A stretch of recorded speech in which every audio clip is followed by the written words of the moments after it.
Par exemple, en Angleterre, j'ai un truc comme ça avec Matt Le Tissier. Qui, je sais pas si c'était Southampton, je crois. Je crois que c'est Southampton. Matt Le Tissier, par exemple. Qui était un fabuleux joueur, mais qui n'a jamais quitté Southampton. Il aurait pu signer à Manchester, il aurait pu signer après le truc, mais non, le gars aimait son Southampton. J'ai une fascination aussi, comme ça, pour, dernièrement, Quagliarella, à l'époque, quand il était encore joueur, quand il était à la Sampdoria. Un grand joueur de la Sampdoria, même si bon, c'est pas le plus grand joueur de l'histoire de la Sampdoria, il y a eu des joueurs plus importants, je pense à Mancini, je pense à Vialli, je pense à Lombardo, je pense à tous ces joueurs-là. Mais j'aime bien ce profil souvent de joueurs. Il y en a plein souvent dans l'histoire du foot, des gars à un gros club. Je pense même pas que c'est le genre de joueur à être à l'aise dans un grand club.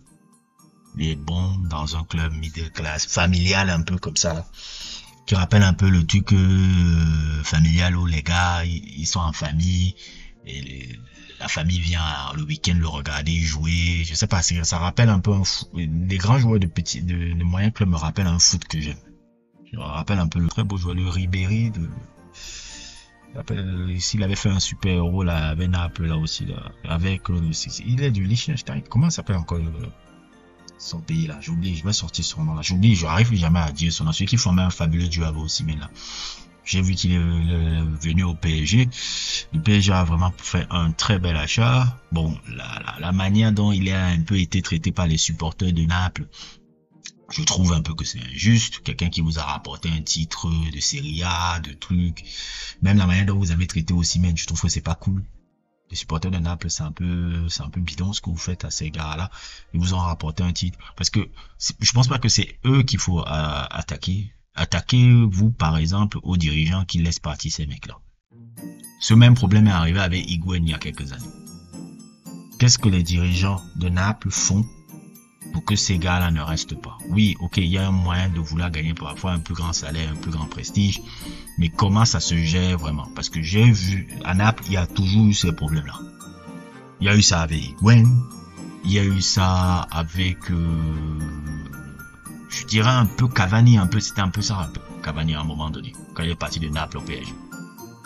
T'as le même truc encore avec ce joueur, avec Osimhen, c'est les problèmes récurrents qui reviennent. Même le coach d'abord, Sarri, il avait un peu abusé. Sarri, je peux comprendre pourquoi les supporters de Naples ont créé sur Sarri, parce que Sarri, lui, il allait dans des conférences de presse où il disait que la Juve, c'est le mal, les équipes du Nord, c'est le mal, c'est les riches et autres et tout, pour aller après devenir coach de la Juve. Je comprends pour Sarri, ils ont raison de lui lancer des tomates. Il n'était pas obligé d'aller dans des déclarations populistes comme il a fait et après partir à la Juve. Là, je comprends les supporters là. Mais pour Victor Osimhen et tout, Victor Osimhen et je oublie souvent le nom, et ça commence par Cava, je sais pas comment. Je comprends pas pourquoi les supporters de Naples vous faites ça. Vous êtes parfois un peu trop abusés, les mecs. Tout le monde va pas. Même Maradona, vous l'avez fait ça. Hein. C'est ça qui est marrant. Même Maradona, après la Coupe du Monde 90, vous l'avez un peu. Vous l'avez chicoté un peu. Parce que vous faites la Maradona, vous, le dieu là. Mais même Maradona, vous l'avez fait ça après la Coupe du Monde 90. C'est pas pour rien qu'il part à Séville après. Donc, moi, je trouve que c'est un problème un peu dans les supporters de Naples et tout.